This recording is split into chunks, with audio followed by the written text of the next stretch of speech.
আসসালামু আলাইকুম। আপনার নতুন একটা ভিডিও নিয়ে আসলাম।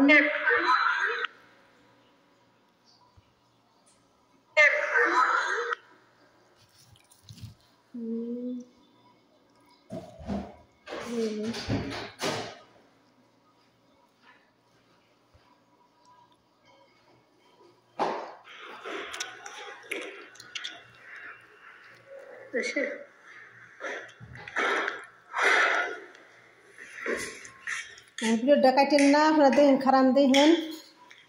আপনি একটা ভিডিও দেখাই।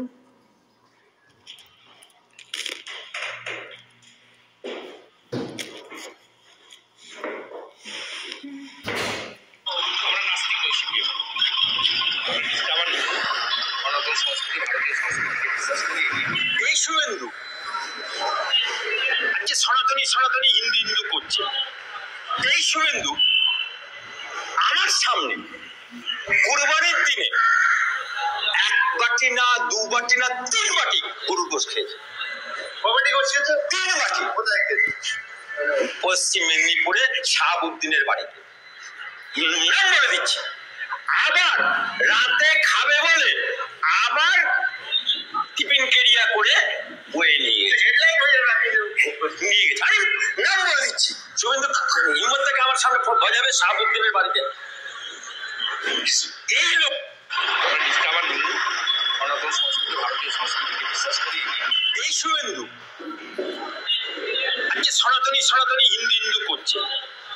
এই শুভেন্দু আমার সামনে কুরবানির দিনে এক বাটি না, দু বাটি না, 3 বাটি গরুর গোশত খেয়েছে।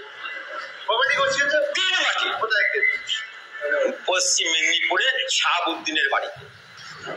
নাম বলে দিচ্ছি। আবার রাতে খাবে বলে আবার টিফিন কেরিয়া করে বয়ে নিয়ে গেছে। নিয়ে গেছে। আরে নাম বলে দিচ্ছি। শুভেন্দু হিম্মত থেকে আমার সামনে বাজাবে শাহাবুদ্দিনের বাড়িতে।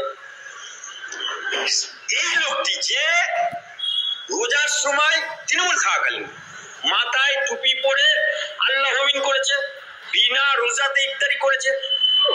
তাহলে ও যখন তৃণমূল ছিল তখন গদগদ মুসলমান ভাবতি, আজকে জয় শ্রীরামের দলে ছিল, এখন গদগদ সনাতনী হয়ে গেল।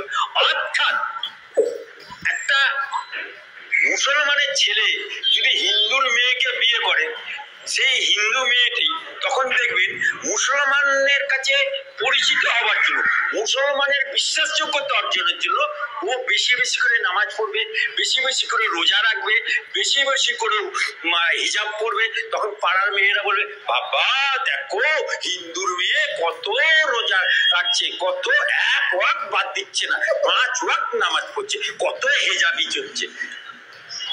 ঠিক সেই রকম ভাবে তৃণমূলে থাকাকালীন মুসলমানের সাথে ঘর করে এসে এখন সনাতনীদের কাছে এসছে, জয় শ্রীরামের দলে এসছে, সেখানে বেশি বেশি করে হিন্দুত্ব না বললে ও তো বিজেপিতে কলকে পাবে না। তাই আদি বিজেপি নব্য বিজেপির তো লড়াই আছেই, সংহত ওকে কখনো পছন্দ করে না।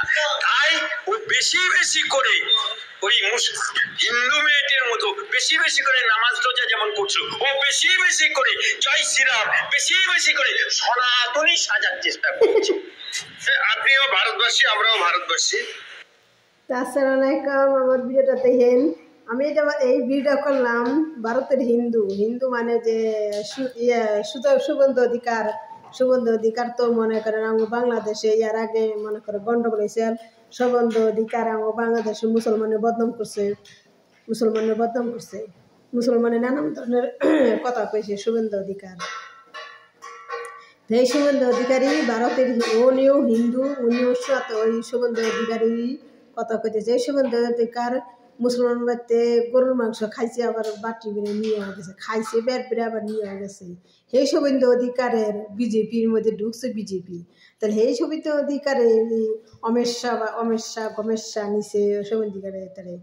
তাহলে এই ভারতের বিজেপিরে আমার মুসলমানের কত অত্যাচার করে, কত মারধর করে, গরুর মাংস খাওয়ানে, হাত কাটে, পাও কাটে, ন্যাং কাটে, আবার মনে করেন যে একবার দুনিয়াতে তারা সরিয়ে দেয়, একবার মাইরে হেনে দেয়। এই গরুর মাংস খাওয়ানো কত মিথ্যা কত মুসলমান মেরে হয়েছে।